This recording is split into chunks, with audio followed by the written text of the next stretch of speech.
there's a few members in our guild who weren't here at our previous guild guest speaker event, so just a quick intro or background about it. The idea behind it is just as something a bit of value add to all our members, inspired by, I guess, sort of business conferences or comic cons. Sometimes they have guest speakers come in and talk about a subject for an hour. I thought that'd be a really cool event to do for our guild, just as a chance just to sit back and talk about some PoE type of game related stuff in different areas. So our first one was pretty good success with Ziggy D. He's obviously got a huge streaming audience, but our current guest today is Charan. He's got a more of a textual based following on the PoE forums. He's also the guild leader of the huge bird lovers of Wraeclast, and he's also probably one of the heaviest financial supporters of PoE, taking out multiple Diamond supporter packs and one of the, I think there's only been 2 or 3 Ruler Wraeclast supporter packs. So the way this is going to work is I've got a list of the prepared questions which we've already submitted to Charan in the lead up to this event. If you've asked the question, what I'll do is I'll prep you in the lead up when it's your sort of turn to ask a question. If you've got a question which you think of during the event, just type it up in the sidebar and we'll note that down and we'll come back to it towards the end of the event if we have time. Otherwise, yeah, if you want to ask, we've got some extra questions here. I might farm some of those out to other people if they feel like asking a question. I ask that people just be respectful of other people's voice time when they're talking, both our guests and the people asking the questions, and try not to talk over the top of each other, and obviously keep the normal guild chat rules in effect, so no dropping sort of huge F-bombs every second word and just turning it into sort of Rodney Rude sort of stand-up act. So without any further sort of delay, I'd like to introduce Charan to our guest speaker event, and he can just tell us a bit of background about himself, his history in gaming, and how he came into Path of Exile. So Charan, welcome. G'day, and thank you so much for having me. This is such an honor. I was a really big fan of the Ziggy D Mumble, and I was like, man, this is a tough act to follow, but we'll see how we go. I'm Charan, or Charan Jaydemyr in the longer form. Let's see, 36 years old. What I do for a living, kind of boring. I'm kind of an editor / manuscript assessor. So I've got, as you can probably tell from the forum, I have a bit of a background in using lots and lots of words. And so, yeah, but as far as gaming is concerned, that goes as far back as, I'd say, the early 90s, I would think. I actually wasn't allowed to have a computer for myself in high school because I think my mother realized that I would become an addict. She was right. Unfortunately, she became an addict, so there were times where she would wake me up at 4 a.m. because she couldn't get past a certain problem in, say, the old Space Quest or the Police Quest games. So that's kind of my background there. From there, I sort of graduated to, well, Diablo, as many of us did, and that was interesting because I was 18 and I wasn't allowed to have internet at that point. So I played Diablo 1 offline for about 2 months, and I'll be honest, I never enjoyed the game quite as much as those 2 months, because that was before I discovered hacking and duping and botting and all that sort of crazy stuff. So once I got online, to be honest, I kind of got bored of Diablo and got more into the whole clan and guild type situation, which, you know, it's a fun metagame, but it's very disillusioning. And so you can say I kind of went from playing games to playing other people. That's kind of a sad way of putting it. I kind of got addicted to messing with other people. But they were fairly dark days. So at that point, I was failing an economics degree, actually, because of Diablo and Magic the Gathering, by the way. That is an evil game, if most of you know what that is. Yeah. So that's kind of where things started. And to be honest, when I first played Path of Exile, I had that same feeling of sort of being immersed and a little bit challenged. No, not even challenged.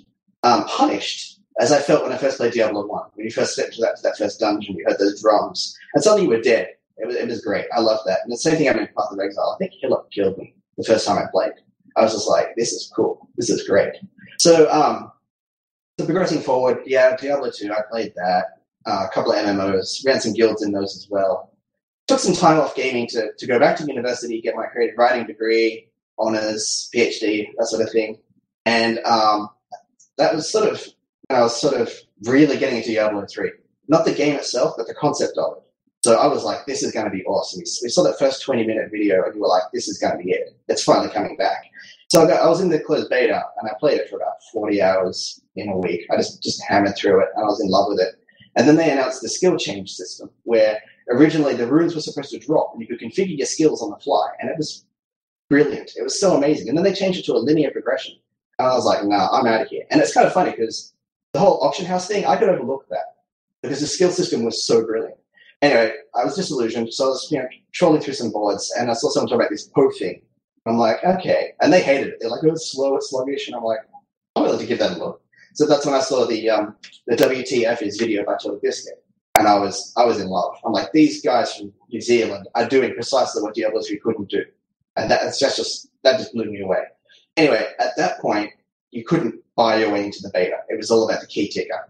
So I spent 4 days staring at that thing in despair, thinking, this is horrible, this is awful. So after 4 days, I finally sucked it up, went on the forum, because apparently back then you had like a 10 times chance to get a key through the ticker if you posted just once on the forum.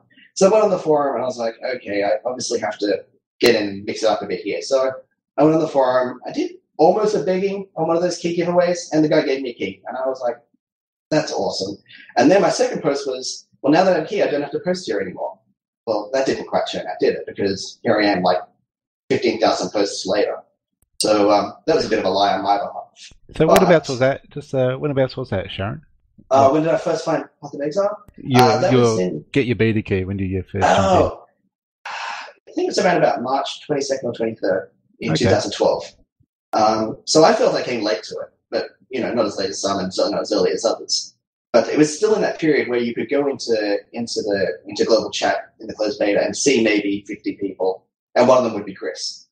Yeah, they were pretty interesting times. So I really loved it, and then I wrote this crazy post, just praising the game to all the heavens and sort of comparing it to Diablo 3. And that was a general discussion, and it got a fair bit of feedback, and it was kind of cool. I made a few converts and whatnot. But then Chris shouted it out in global chat, and this was again before support packs or whatever. And when he shouted it out in chat, without me even prompting it, he's like, "Oh, Charan, love your post." I was like, "Wow, this is a direct connection to a dev. I've never had anything like that in my life. I've been in closed betas and that sort of thing, but I've never actually interacted with a dev, and it humanized it. Just that one line, I was like, this is something I really want to get behind. So when the support packs came out, there's no hesitation.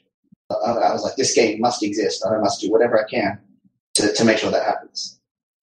So that's kind of how I got sucked in.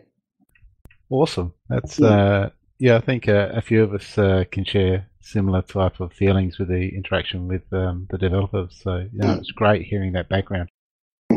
Okay, what we'll do is just launch into some of the questions now, which you've already cast your eye over. So, Exercise, have you kick off, mate, with yours? Yeah, man. Awesome. Like, I didn't know much about you, and like, it's pretty fucking rad, eh?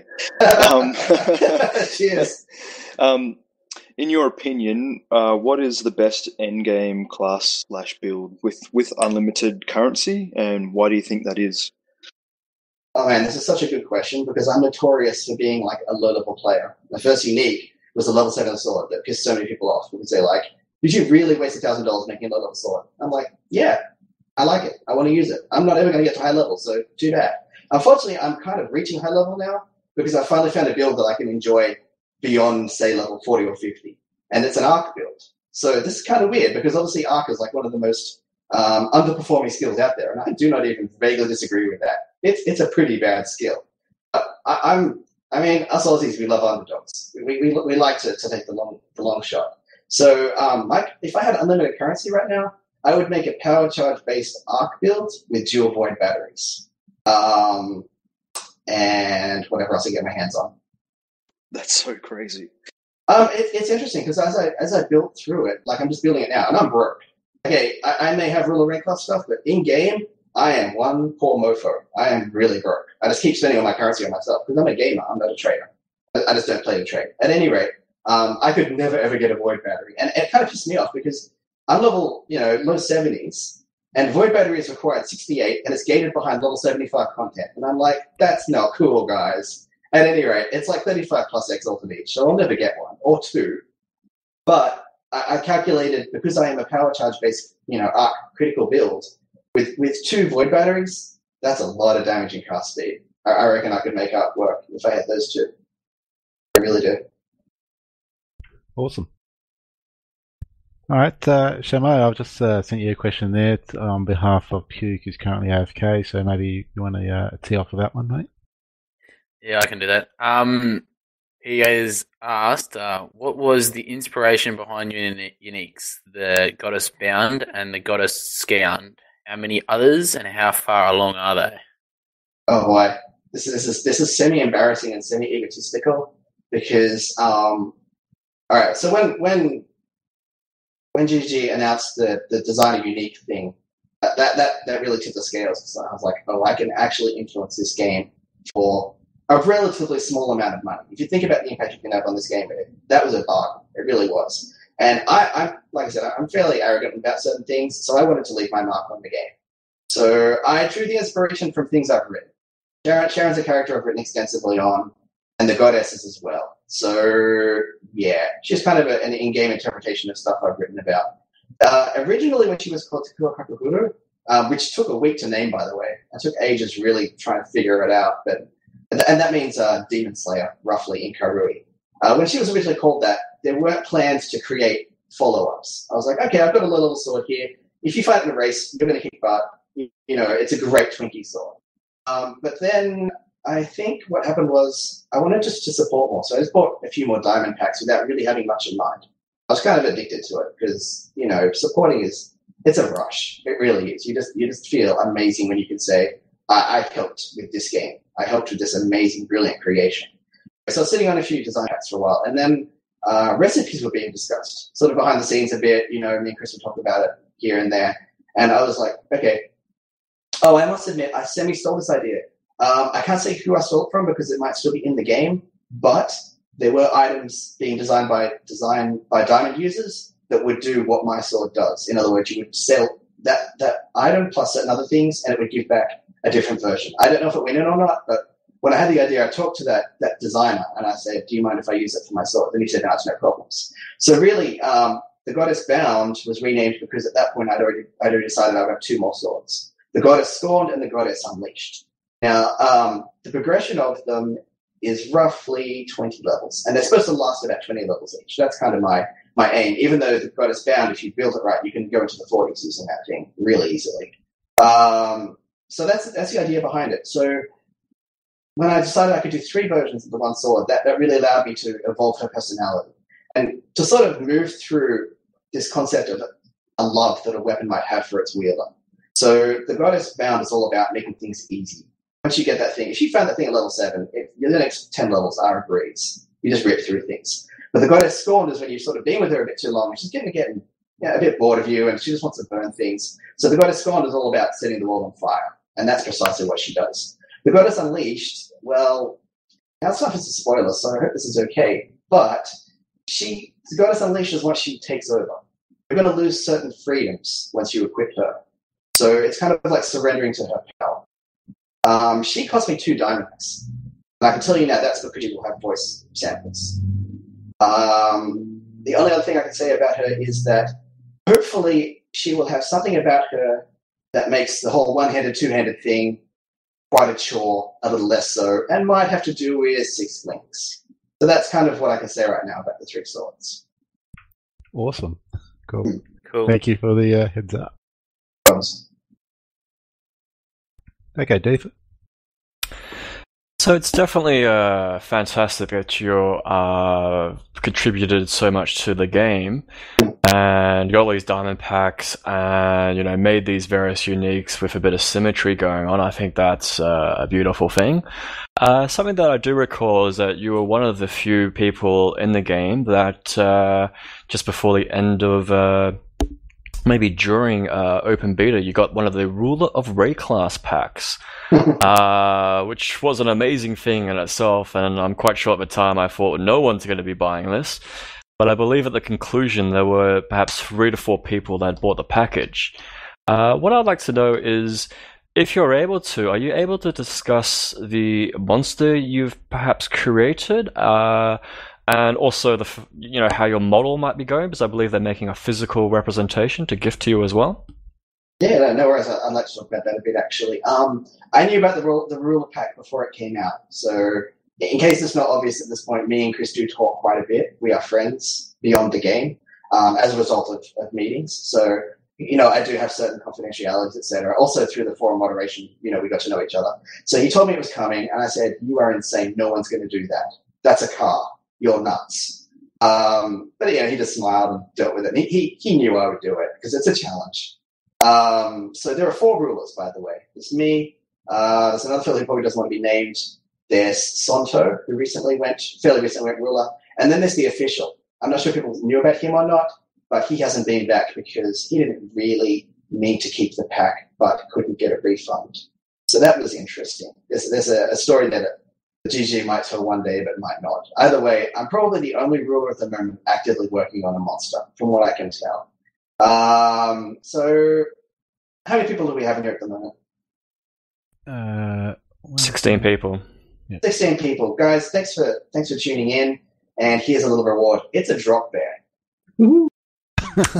Wow. Oh man. No way. Okay, let me tell you all about this. Okay. My original, I didn't really want to do a monster. I love designing items, as you can tell. It's a wonderful ego trip for me to do this and leave my little mark. But a monster has to be balanced. It has to be. I felt to make a monster, you had to know more about the game than I do. I mean, I know a lot about certain areas, but I hadn't done maps until like a month ago. So I was feeling really unequipped to do it. So when I finally, I went over to the offices for a weekend and I sort of spent some time there. And Eric approached me and he's like, "Okay, so what do you want to do?"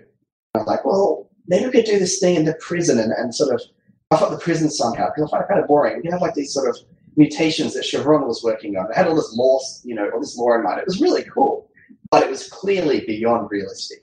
$12,000 sounds like a lot, but in terms of actual design process, it really doesn't get you that much. And I realized at that point I was being a little bit greedy and needy. So I left it with him. We went back and forth. And then one day I was at the museum in Sydney, and I saw a skeleton of a koala, and I was like, "Ha ha! I know what I'm doing." So I took a photo of that skeleton, sent it immediately to Rory. I'm like, "This is what it's going to be. I know what I'm going to do with it." And he was like, "This is so much more realistic and so much better, and we're going to love it." So I've seen some animation tests for it. I've heard some sounds. I'm going to put it in Feldshrine because that place is just too damn easy as far as I'm concerned. I would like to say please don't tell people about this, but you're not under any NDA or anything. But like I said, you guys tuned in, so here's the real deal. Now Felshrine's got a road, right? A very clear road through it. Now I know for a fact that monsters spawn depending on the tile sets. This is why, in certain, not maps, but in certain areas, you'll notice that monsters spawn in some areas, but not others, but in the same zone. So what they can do is they can have the drop bear only spawn off the road and near trees. So if you stick to the road, you'd be cool. You still do your old boring farming. I don't want to destroy the zone. I just want to make it a bit more interesting. So what will happen is, hopefully, if you stray from the road, there's a chance something's going to drop on your head and trying to eat you. So, and I want them to be terrifying. So, hopefully they'll get an automatic hit against you as well. I'm hoping on that as they fall. I sort of want that. As in, maybe you can evade or block or whatever, but I want them to get it, say, not quite leap slam, but something similar to leap slam. That's what I'm going to do. It's a drop there. As for the statue, man, I love Jazzo's work. Jazzo's the guy who does the sculptures. And I remember when he first did the rower, and I think Chris or Sam had one of his works on their desk, and I just stared at it. I was like, "This guy is amazing." So I heard that the part of it was getting a Jazzo sculpture. Oh, that was amazing. So maybe I'll have the koala or the drop bear in sort of like a gentle pose, but I'm thinking more sort of thing. Also, it'll make for a great pet. I get 10 pet codes with it, which are unfortunately all gone. But I was worried about the pet because people want their pets to look good. You don't want some little horrible monstrosity. Well, some people might, but I was like, this will make a great pet. You want this little koala sort of plodding after you that may now and then sort of yawn and reveal 10 sets of teeth. So that'll be kind of cool. So there you go, guys. It's a drop bear. It should be coming in 1.1. Awesome. And that's another reason why I can release it because it's coming pretty soon. So I got 2 things coming in 1.1. I got that and the 3D model for the Goddess Scorned, which is going to be really exciting. I've seen some work on that and it looks beautiful.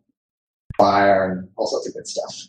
So 1.1 is going to be, I mean, everyone's excited about the new leagues and stuff, but I'm sort of excited more about what they'll change with existing content and how they're going to do my monster. So I don't know much about the monster beyond what I've just told you. They might be wanting to surprise me a bit. So that's what it is. Fantastic. Awesome. Thanks for answering that. No problems. Thanks so much for the privilege too, and everyone in the room who's heard that. Look, try to keep it sort of a secret to ourselves until 1.1 has landed and people start discovering it. But I shouldn't post it on Reddit then? Yeah, no, I mean, it's Yeah. good to know, but yeah, try to honour the request. Of course.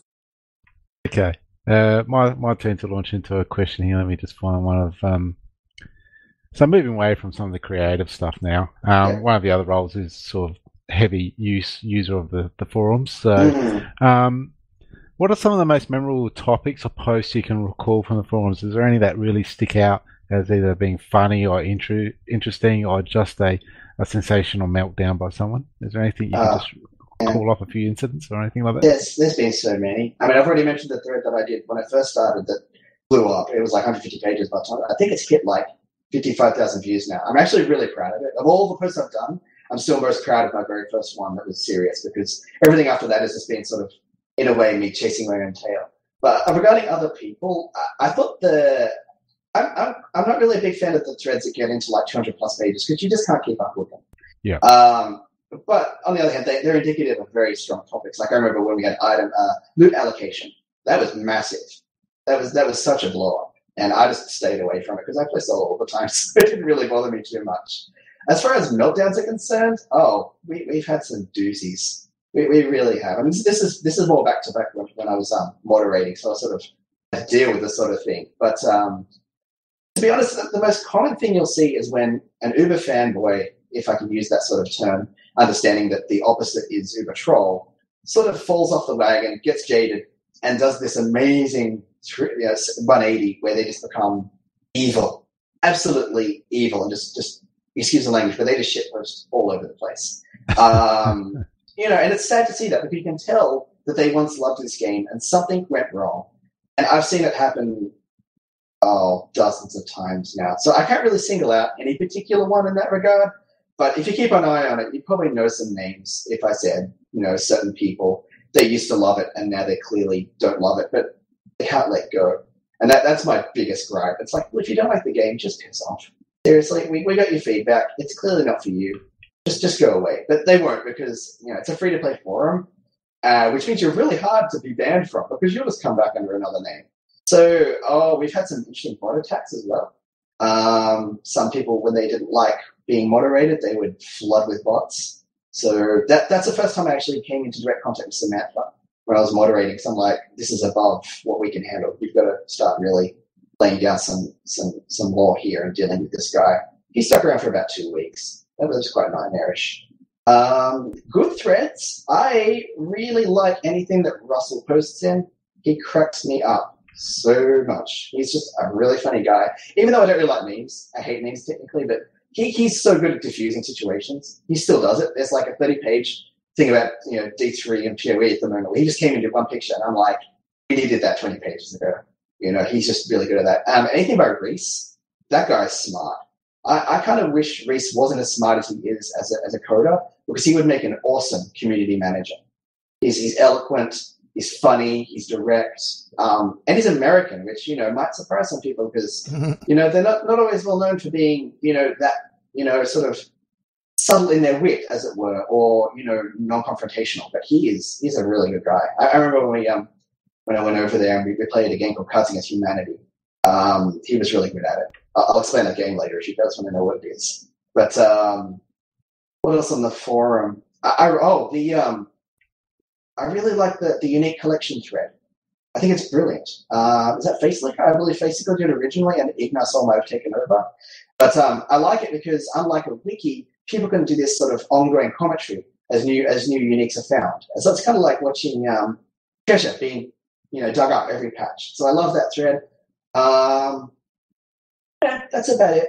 I mean, there's always delights on there, and there's always facepalm moments. But by and large, I've definitely seen far worse forums. So it's home. I tried to move to Reddit, but that's not home. I do love the upvoting system and the downvoting system. I think the silent vote is a very powerful tool. And I know Chris likes it, obviously, and I know he'd love to implement it.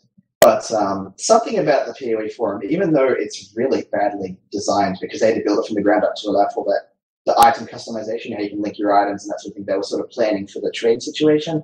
That resulted in a really bad, just really weak forum functionality. But despite all that, it's home. I'll probably never leave it. It's nice. It's comfortable. So yeah. Cool. Thanks. Adeline, did you want to ask that question on behalf of Puke? Are you good to do that? It's all blacked out. Oh, you couldn't see it? Thanks. You got to highlight it yourself with your mouse. Oh, okay. Sorry, noob. Sorry. The same thing happened when you sent yours to me as well. Yeah. You figure it out. So can you see it, Ado? Yeah, I can see it. The question is, what would you like to see implemented or changed in the game? Oh, so many things. Oh, goodness me. Everyone thinks I'm a bit of a white knight or a fanboy, but if you scale my history, and I don't recommend it because it will take weeks, you will see a lot of criticism. I have evasion. Oh, man, evasion's just... It's okay now. I still don't quite think it's there yet, but evasion is one of those things that's just eluded the devs in terms of an effective defense mechanism compared to armor, in my opinion. Because it's part of the evasion, dodge, and block. That's like to me, that's like the holy trinity of damage avoidance. So evasion is one thing I would love to see improved. Again, it's easy to say that, and I realize it's really tough to sort of, go about it, but that's my big one. Related to that, Iron Reflexes needs to die in a fire. I hate that skill so much. I hate the name of it. I hate everything about it. I think it's lazy design. The fact that all you have is one defense type switch to another. They added a nominal drawback when they did the whole dexterity thing doesn't count. But to be honest, I just don't like it. I've already spoken about Arc. I've recently been on a crazy crusade testing Arc and trying to get it improved. And I think I've got a few ideas to make it fair and good and not too strong for, say, Totem and Crit on custom crit users. So I've been back and forth with Carl on that issue, although he doesn't respond very often. He probably grits his teeth every time he sees an email from me. What else would I like to see? So what was the question? Things improved or just added or? Yeah, changed or implemented. Changed or implemented. Okay. Okay, can we talk a bit about Act 3 here? I think Act 3 is obnoxiously large. I understand why it was large before it was complete. And I know that Solaris and Lunaris were both artificially inflated to give a sense of size because it was only, 2/3 of an act. But I really wish that when they released Act 3X that they shrunk those down to a more sane level. I know they did shrink them, but I still think they're way too big. And then you got Act 3X, which is, I don't know, the gardens could do with a bit of pruning, as it were. Also, I'm not a fan of the number of obstructions in the Act 3 areas. If you look at, say, Battlefront, the docks, and that sort of thing, I mean, they're beautifully designed, and the obstacles are good. I mean, they differentiate the games from Diablo very easily, because Diablo has such wide open areas. Unfortunately, all those obstructions are, in my opinion, one of the major causes of desync. Those two areas kill me more than any other, simply because I know when I'm playing an ability-based build, which I love doing, the pathing is getting really confused when it's hitting these picket fences or this debris in the docks. So that's another thing I would like to see. I would like to see GG go, okay, we acknowledge that desync is a problem, which they do, and then start to figure out more practical ways of reducing it without worrying too much about having to go recode the whole game. And I think reducing some of the clutter in certain areas would be a really good way of going about that. What else would I like to see implemented or improved? No, mostly I'm more about nerfs than improvements, which is, sad but true.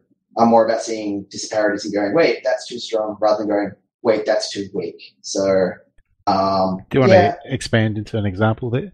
Of a nerf? Yeah, custom crit for sure. I mean, I love custom crit. It enabled me to build a one-slinger that I just adore playing him. Because in my opinion, he's fair. He doesn't break the cast speed thing too much. He has less damage than a proper hard caster because you're using all those slots. And he's sort of using a nice synergy between, say, the bond-based crit chance, notables such as bullying, which knock back on crit, and Barrage, of course. I've just got like a basic setup of Cast on Crit, Fireball, Cold Snap. That's just stylish. That's just so much fun. But when you get Cast on Crit and put it with things like Quill Rain and Spectral Throw, which are, Quill Rain, of course, is insane attack speed, and Spectral Throw is area of effect, you're having massive proccing going on. And it's just defying any realistic idea of cast speed and making hard casters look really bad.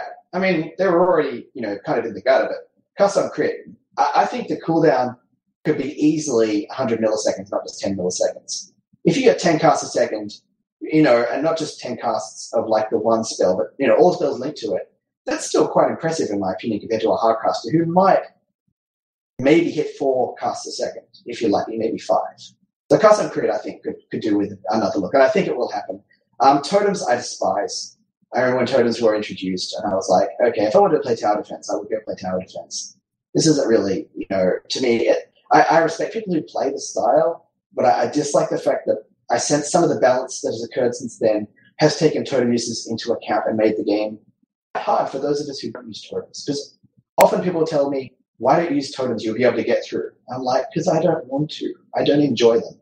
I will gladly restart a character or play a different character than sort of jump through that hoop. So I think totems, even though totems have massive drawbacks, the survivability they offer, the passive nature of them, I think totems need a bit of a revision in terms of the ease of use. So they're two things I can say off the top of my head that I'm really not too comfortable with at the moment. So yeah. Awesome. Deefa. Yes, as a sort of fellow guild leader, I find it interesting just to sort of go around to see what other guilds are actually doing, and at some point I came across your guild, Charan, which is the Bird Lovers of Wraeclast, which I believe has a requirement to be a member. You need to have either a Kiwi pet or a pet rower. What I found really interesting about your initial concept was that you had this idea of having rotating members, so people would actually split into the guild, hang around, talk a bit, and then exit. So what you would have in effect was a very busy guild chat sort of situation. I'm just wondering how that panned out for you, and I noticed you had 250 member slots, so it looks like you've sort of maxed out there. How's your guild going? Okay, so you asked how that went, that idea. It was a crash and burn failure. No one left. Which, is good. You don't really want people leaving your guild, but I kind of did. So what the idea with that was is I wanted to put paid to global. I used to live in global chat. As a moderator and as a chatter, I thought it was great just talking to random people, random topics, helping people, being helped. It was really a big part of why I kept playing as much as I did. Because with global chat, you had this wonderful connection with other people, but could still play privately. And that's not something that many ARPGs offer. Diablo 1 or 2 didn't. Once you were in game, you were cut off from the rest of Battle.net, basically, other than through whispers. So global to me was this beautiful mixture of social and, just a superficial connection with others. But it kind of went to crap when open beta happened. It didn't do so well. Trying to moderate that was a joy. It wasn't. It was horrible. But when they announced guilds, I'm like, okay, this is my chance to recreate that by having a very, very, very lenient requirement to get in. I mean, at that point, everyone had birds because, just about everyone I knew had supported. It didn't really occur to me that we'd have that many more people in release, which was, a bit of an oversight on my behalf. So that went really well. When I first announced it, I started drawing some attention. I just said, guys, I just want to create a chat guild.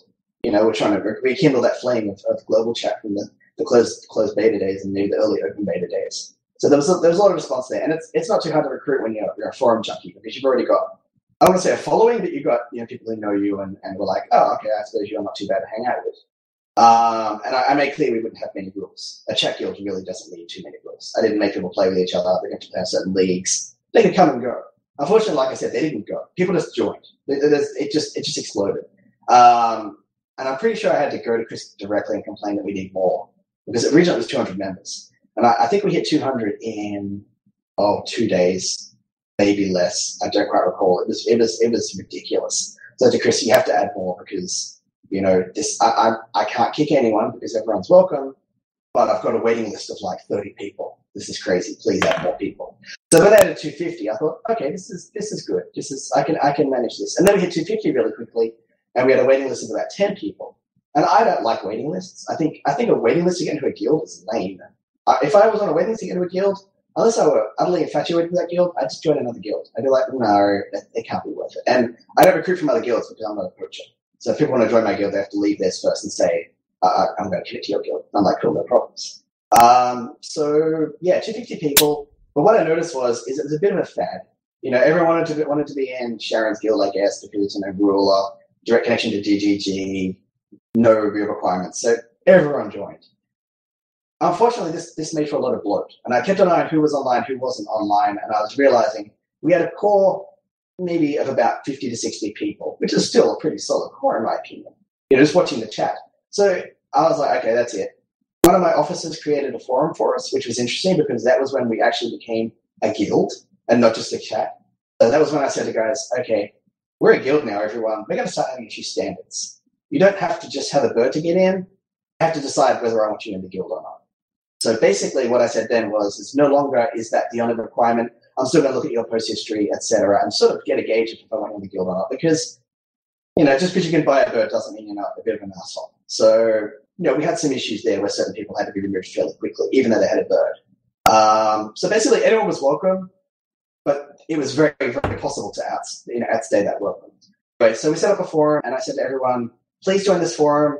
If you haven't joined by, I believe it was January, end of January, 2014, I'm going to kick you. That's all there is to it. So people joined, and we had a fair response. But end of January rolled around, and I had about 100 people who hadn't signed up, so I just kicked them all. I just kicked them, just sweat kicked them. So now we're down to about 150 members, I think, which is extremely impressive.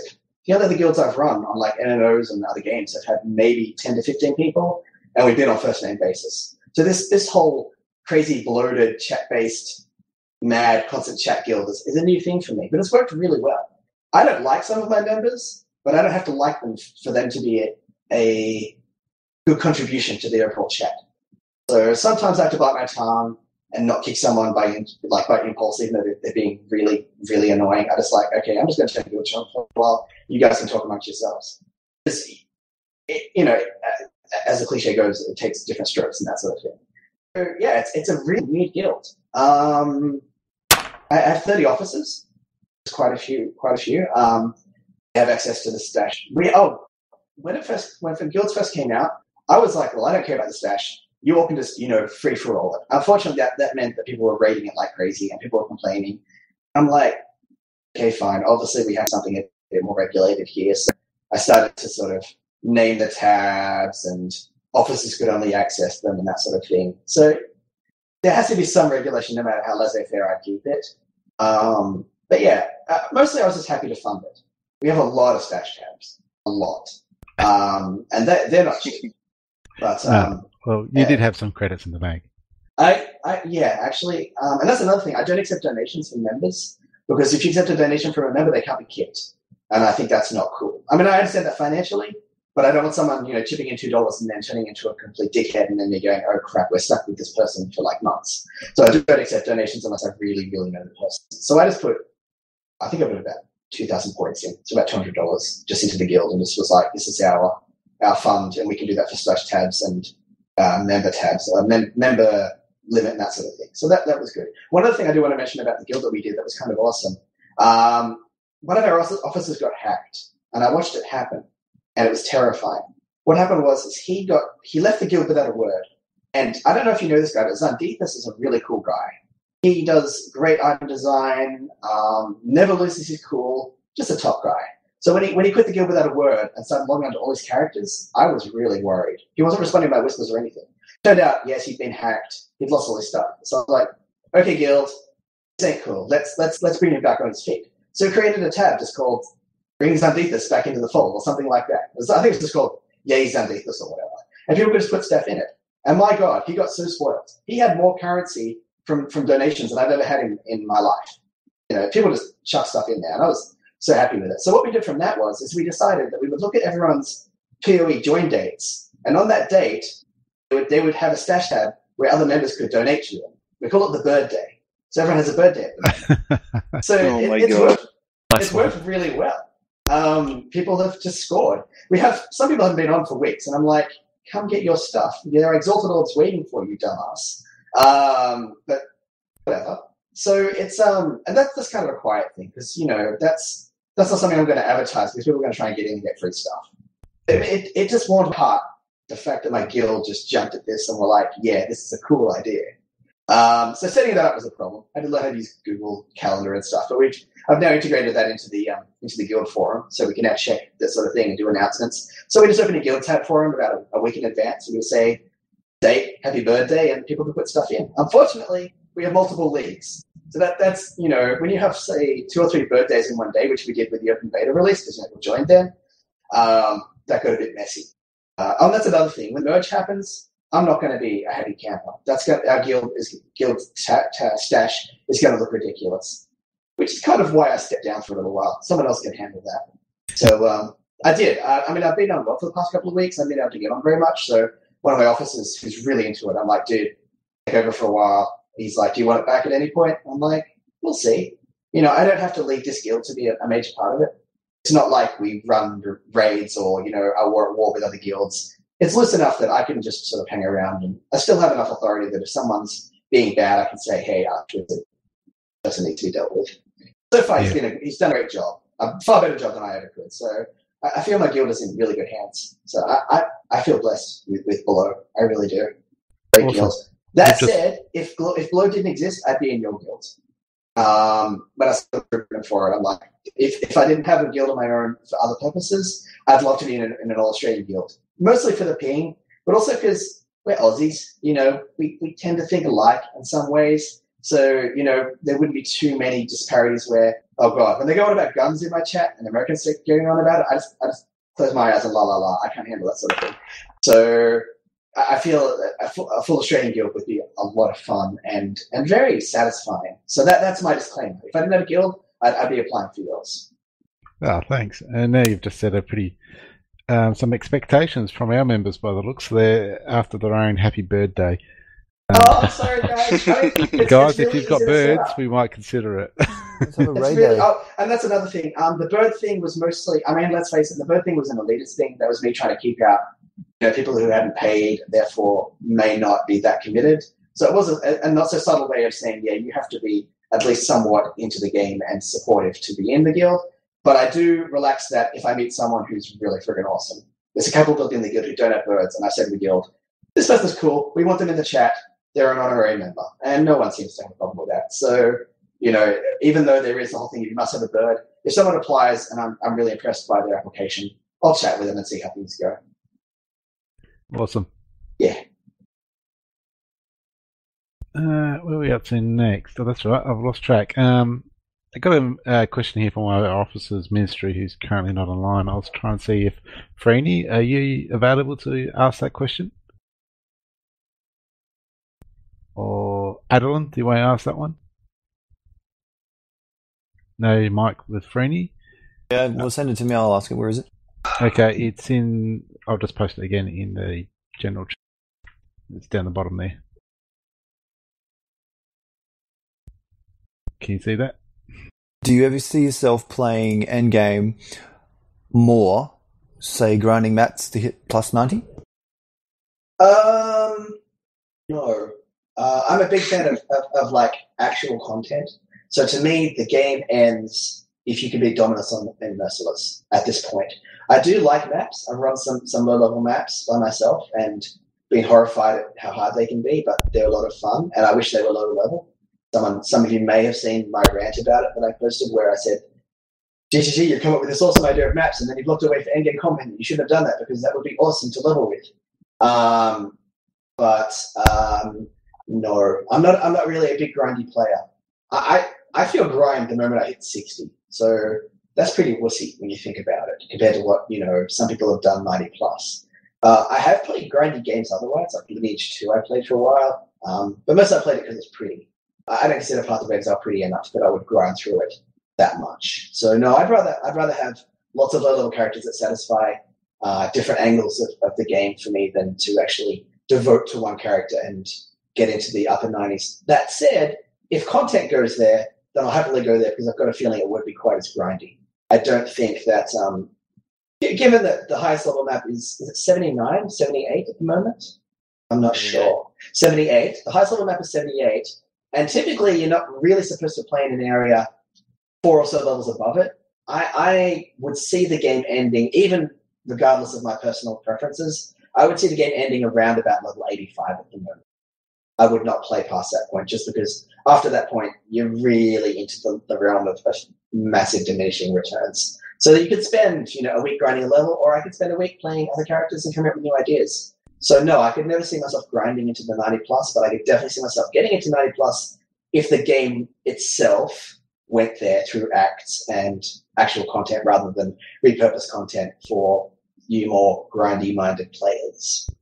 Just piggybacking on top of that sort of discussion, and with your sort of semi-insider knowledge of potential content, GGG have sort of talked about adding in future acts, in the years to come. Do you have any sort of insight whether those future acts are just going to keep on appending to the current endgame content to plug in that gap, say, from sort of the high 60s, 70s to level 100, or do you see them more coming in as alternate leveling zones, from low levels through mid levels up to, say, the high levels as well? Right, that's a bloody great question. It's something that I asked myself a long time ago. I did another post. I probably have a post about everything you're going to ask, because if you do that in posts, you tend to talk about everything. But I had another post where the title of it was Endgame, what Endgame? And the concept was that if they can get to 10 acts, they can essentially, remove difficulty, as in, recycling if they want to. 10 acts, you could easily remove, recycled content. And you could remove anything like Endgame, because Endgame to me is sort of that repetitious thing you do after you finish the story. But if they got 10 acts going on, they could, okay, let's say they get 10 acts in. They could easily reduce Act 1 to, levels 1 to 10. And then, et cetera from there in terms of progression. They could do that, but, of course, it's pretty tough to balance. What I would expect is probably more parallel acts. That's probably more what I would see. So I think they do want to keep the difficulty recycling, because people do like to sort of do the quests over and over. Not over and over, but, get the same rewards each time. Like, we love getting more skill points. Although they could do that in future acts, but that's a lot of work. So I would see probably branching acts, optional sort of stuff, that sort of thing, rather than a linear 1 to 10. That's probably more what I would guess. But if GGG could do a 1 to 10 sort of thing, you would essentially have an MMO. It would be that sort of thing. Because in an MMO, you don't have recycled content in terms of difficulty. I mean, Guild Wars 1 had hard mode, but EverQuest 1 or whatever was big enough that you really didn't have to replay the same area at a higher difficulty. You just went to a new zone that had more difficult monsters and better loot. If they could do 10 acts that were all different, that would be stunning. That would revolutionize the ARPG to me. It would really bond the MMO concept of this massive world and the ARPG concept of more isometric view, killing things quickly sort of thing. So that should be their ultimate ambition, in my opinion. But realistically speaking, you're probably looking at sort of probably some flattening of the leveling, but more likely, parallel acts and that sort of thing. Say, if you want to go through the desert, you can go through the snow, that sort of thing. Not that I know anything about that, so that's not spoiler or anything. That's just me saying two generic sort of tile sets. I don't know if you guys saw the video today. Did you see the video he posted, Chris? Yeah, Yes, I did. that. Yeah. Right. Did you notice the zone exit? Yes. Yeah. What did you think of that? My prediction was map mods. Okay. And All right. Really Kaysee? like. I didn't really have a prediction about it. I was Okay. too busy looking at the Cyclone skill and how it seemed to start off. Wasn't that hilarious? He linked that to me just before he posted it, and I just watched it, and I'm like, oh, this is going to make so many people happy. And then I watched a bit more, and then I saw the zone exit, and also what happened to the skill in the skill bar regarding the blood, the corruption. Yes, That was yes. really cool. Yeah, and I love that's that he what I posted in noticed. general. He very deliberately posted it in general discussion as well, because there has been some backlash regarding him using red a little bit too much. Even though I do respect him using multiple formats, the format, the official board really needs more Chris. Other than outside of announcements, I should say. Other than announcements. What was that? Oh yeah, that's right. The zone thing. I've known about those for a little while, and I've been very mum about it. But I can tell you it's not necessarily maps. I can tell you that. That's all I can say at this point. Yeah, Even though don't say too much, because we've actually got a guild contest going at the moment where people have to guess the modifiers to the leagues, and we're calling it closest to the pin. So, really? No, sure. I don't know anything about those, by the way. I'm lying, I do, but I won't say anything at all. And I deeply respect the NDA concept. I'm an alpha, and I think it's a major privilege to be an alpha. And we've had leaks before, and I think such people should be strung up. Quite honestly, I think it's such a betrayal. So I'm very careful with NDA, and that's probably why Chris is okay talking to me about these things. The only thing I really told you guys about was my monster, and that's my NDA. That's my monster. I can tell you about it. So yeah, no problems. No more spoilers about that. So yeah, that's what I feel. I think there will be parallel acts. I think there'll be options. I'm not sure they have the chops to do a proper 1 to 10 progression, but if they did, I would give them more money. Okay, we might come back to that in a sec, but in the meantime, Deefa's got a bit of a technical question for you. Oh, God. Oh, it's nothing too hard. I work at IT. I guess one of the many things I'm interested in is usability. And when it comes down to gaming, I'm very curious about how people configure their own setups, because I personally use a very abnormal setup. Just curious to know what kind of keyboard, mouse setup or you got going, or system, or anything you want to talk about in that particular area. Sure, no worries. First of all, I love ZGD setup. When I heard that and I tried it, I'm like, oh, you're clever. That makes a lot of sense. But I didn't adopt it because I'm one of those people who learnt QWERTY and could never learn the Dvorak, if you know what I mean. Like, I've adapted to the drawbacks. Until recently, I had a really crappy old keyboard and a crappy old mouse, and I was very against the concept of gaming peripherals because I'm not really a gamer.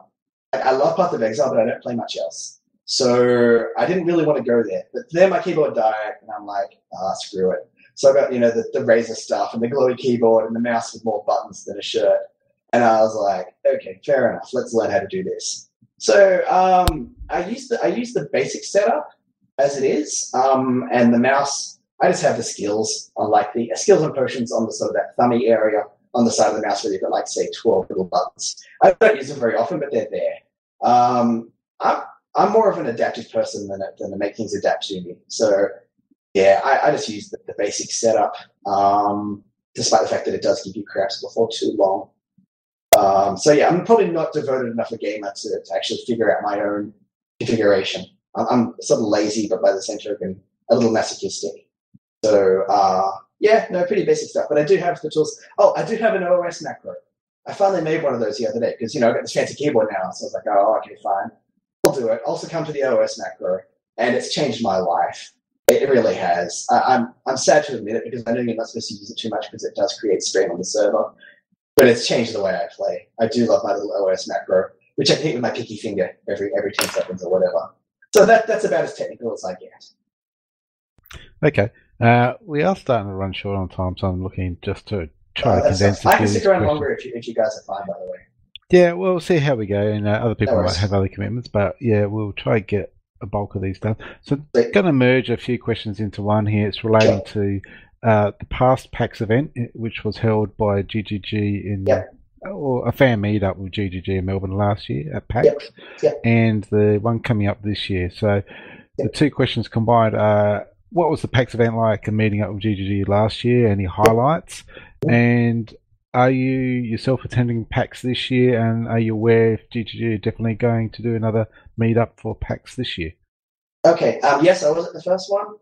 It wasn't the first time I met Chris, which is part of why I went, because I'm dying to hang out with you again, so that'll be awesome. So I went to the first one. Highlights. I taught Chris and Jonathan how to play Lords of War, a board game, when we were actually at PAX. That was a highlight because they really enjoyed it. I also got to meet PRP and Nightmare, the guy who designed Bringer of Rain. So we had a bit of a mutual circle joke because I love Bringer of Rain, and he admitted that Bringer of Rain was inspired by my sword, the whole disabling certain slot thing. So that was kind of cool. The meetup itself was kind of insane because it was freezing cold. It was so cold. And there was 40 people. It was massive. You try getting 40 people into a pub at the last minute. And somehow we did it. We were in this sort of outside area where things were wet, but we all sort of huddled around. And I admit I bought a bar tab for everyone because I'm Aussie. I like buying friends a beer. So I got a bar tab and everyone got some drinks off me, and that was really cool. I got to chat with lots of really cool people. Eric was there. Jonathan wasn't there. He was unwell at the Saturday night meetup, and Chris was there. And it's just good to see fans get together and just chat about stuff and sort of, on one hand, talk about PoE, but on the other hand, go a bit beyond that and talk about things a little more general and just get to know each other. I thought it was amazing. There were more such events. Regarding the upcoming PAX, I'm going as well. This time I'm a bit more prepared, so I'm staying somewhere actually closer to PAX.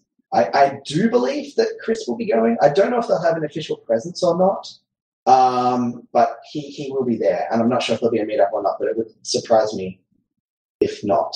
I'll just mention also the first time I met Chris was in July 2012. He snuck over to Sydney for a concert. He was like, "Do you want to meet up for lunch?" And I'm like, "Nah, better not, mate," because this might be a bit of a surprise, but I don't like buying. I don't like the concept of paying money and getting treated like super privileged. I'm just not a fan of that. So I didn't want to meet him because I'm like, okay, this might be the start of, preferential treatment, etc. But then my girlfriend was like, "You've put in this much. You might be a nice guy." So we met. It went off really well. We talked for like 5 hours. And at that point I was like, if I knew Chris in real life, we'd be really good friends. We hit it off really well. So we've kept in touch since then. So when he said he was coming over for PAX, I was like, yeah, we'll be down there. It doesn't hurt that his wife and my girlfriend are similar hobbies. So they were able to talk amongst themselves while me and Chris were nerding out in this burger joint for 5 hours. But it was good. And when we met, it was really important because it humanized him. It fully humanized him. I got to talk to this guy and see how much he loves the game. But on the other hand, he had other aspects to it. And also I could show him that I wasn't some crazy rich snob. I was just wearing a t-shirt and jeans and whatever. So it was really good to just sort of connect and go, we're just two guys who love this game, and fan meetups. Chris is the guy with all the toys who loves to share. He just loves it. And what people call trolling on the forum, when he teases, that is a fair word, but I prefer teasing or sort of, teasing is a better word for it, because trolling can also encompass things like bombing a forum with bots and stuff. It's too broad a term. So he does troll a bit. He does call himself a troll, but I just think he's more like a tease who just enjoys anticipation. He also would make an amazing community manager if he would also lead dev and 3 other roles, if you know what I mean. So meeting up with Chris, if you can do it, oh my God, it's great. He's so much fun. He's a great guy. Awesome. All right, I think that about does it for the questions we've noticed. So we've got a few here which are a bit of without notice, so you have to think on your toes. Okay. But Shamo, I'll get you to ask your most recent question you've listed there in chat, mate. The one about the harder zones. That I'd like to see harder zones when you level up. So okay, that was more of a statement. Yeah. Okay. Yeah. You also had another question there about the corruption idea. Did you want to pose that or elaborate further? What did you think of the corruption idea? And if you can, because I know you're under NDA, talk about the corruption idea. It was interesting. I thought it was a very GGG move. It was a clever thing where I knew they could sort of, again, repurpose content in a fairly cost-effective way, but make it interesting. So my first thought was maybe corrupted skills. That was my first thought, but then I was like, that might be a bit too much work for the animator, so maybe not. Then when I saw it was items, I'm like, okay, this is going to make sense. I don't know anything about it, so this is pure speculation, guys, so don't worry about it. I'm speculating that there will be corrupted versions of existing zones in which corrupted versions of items can drop. That's my idea of what might happen.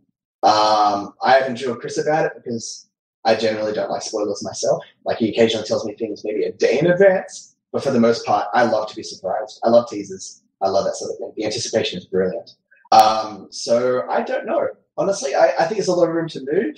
I think it's going to be more, it's called corruption, but to me it looks more chaotic. So corruption has a sort of implication of evil or wickedness. To me it looks more like anarchy, but unfortunately that's already been done. So yeah, I think we're going to see, honestly, I think we're going to see a lot of crying about randomness.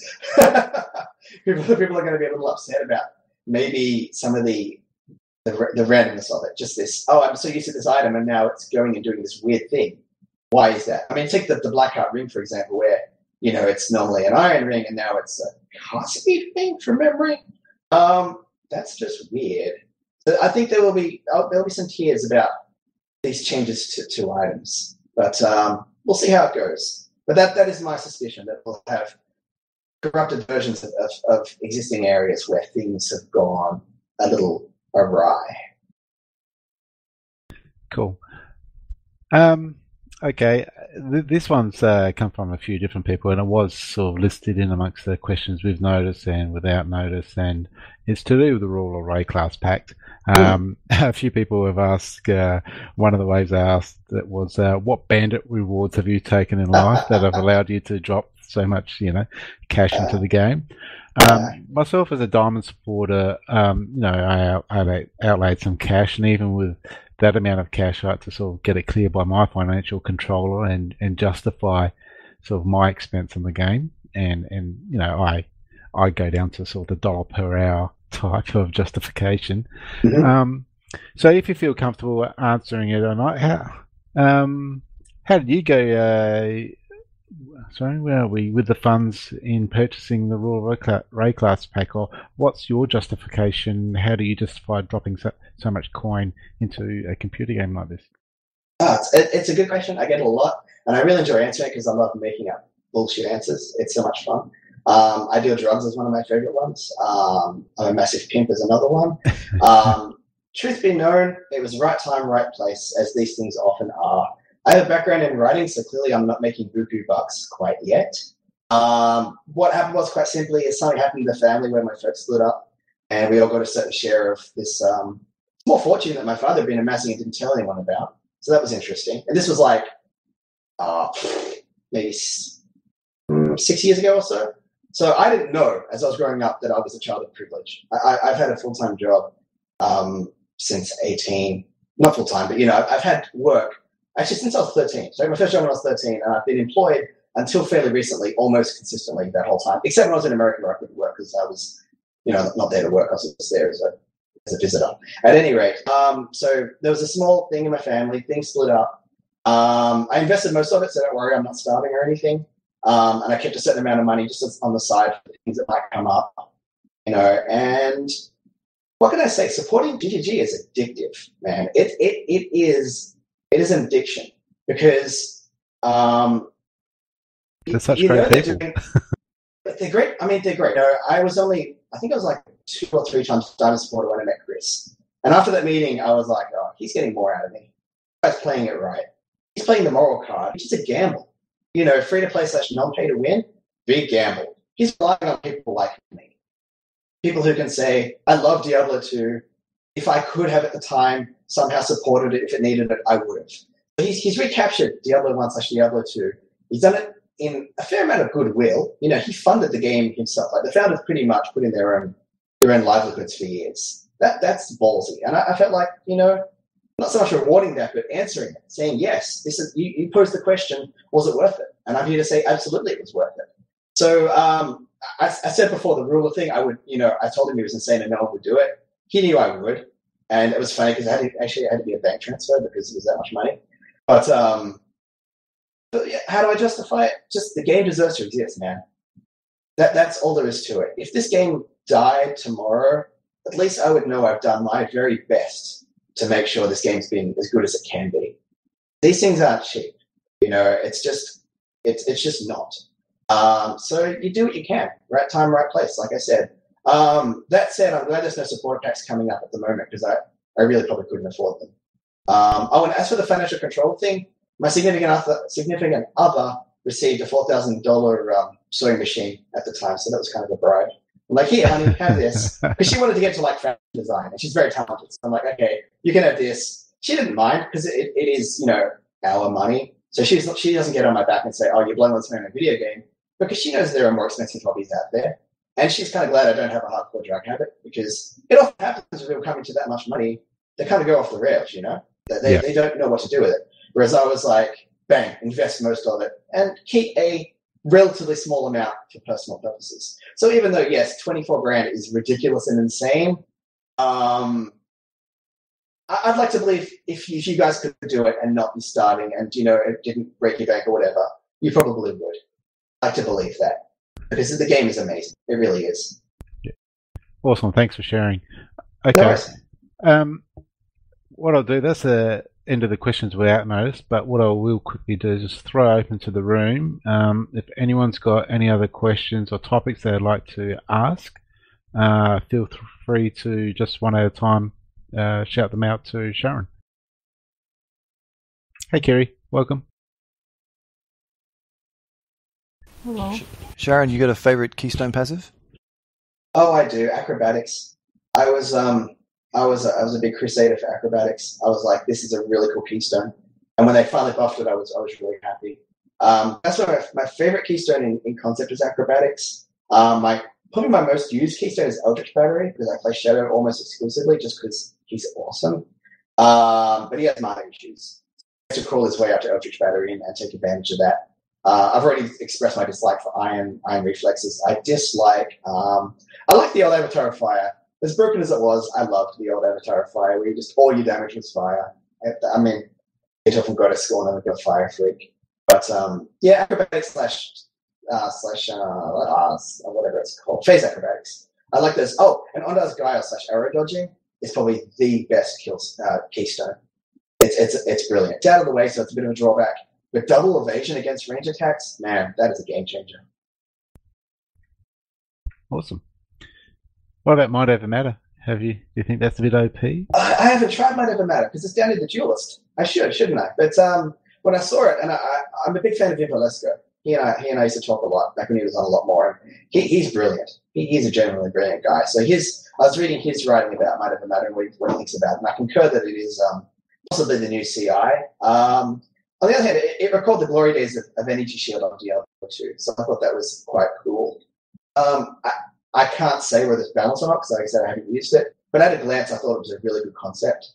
And I like the fact that it was introduced with an item.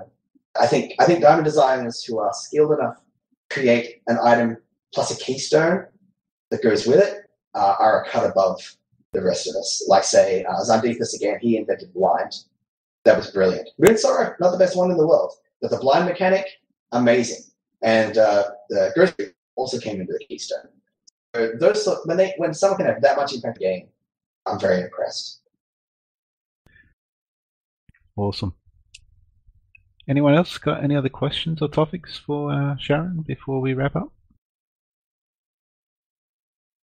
Just to let you know, Charan, Kiri Ellis here, who's just joined the gang. She's another heavy contributor to the forums. You might have seen her post in and about the place.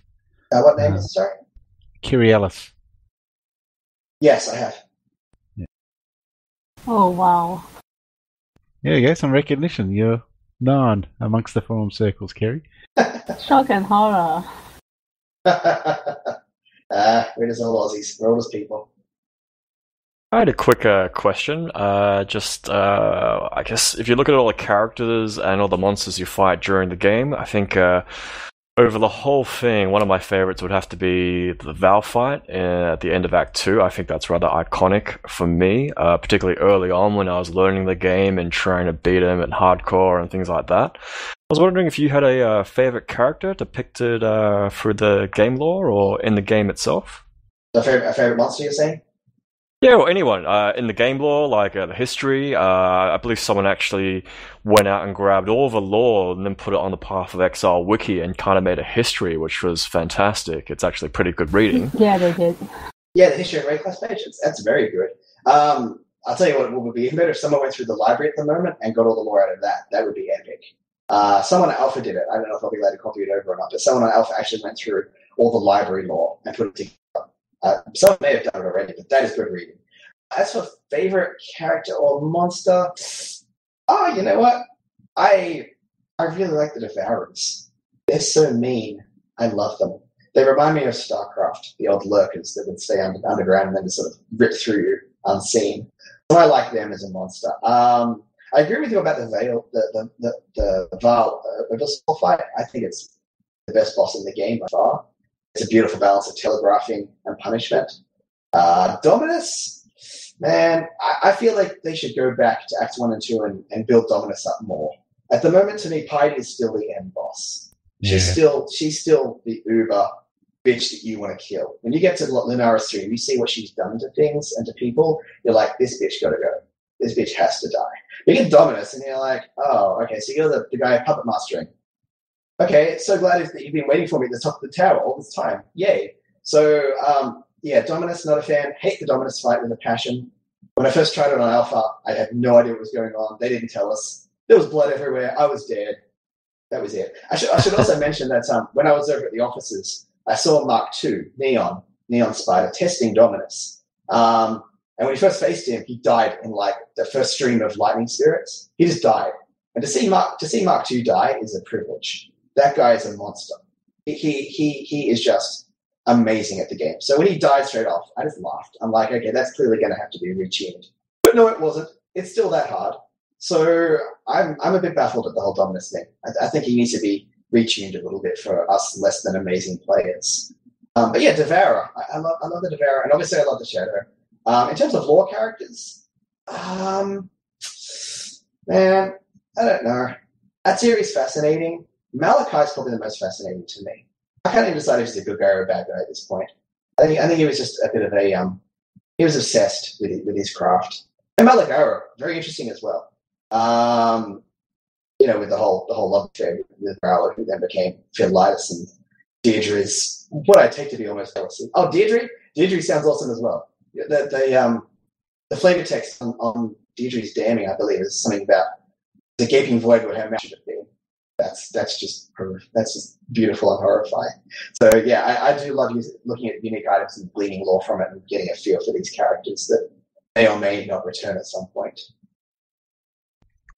Yeah, I gotta agree with you with some of the build up to the boss fights. I think that's been one of my criticisms I've posted before on that.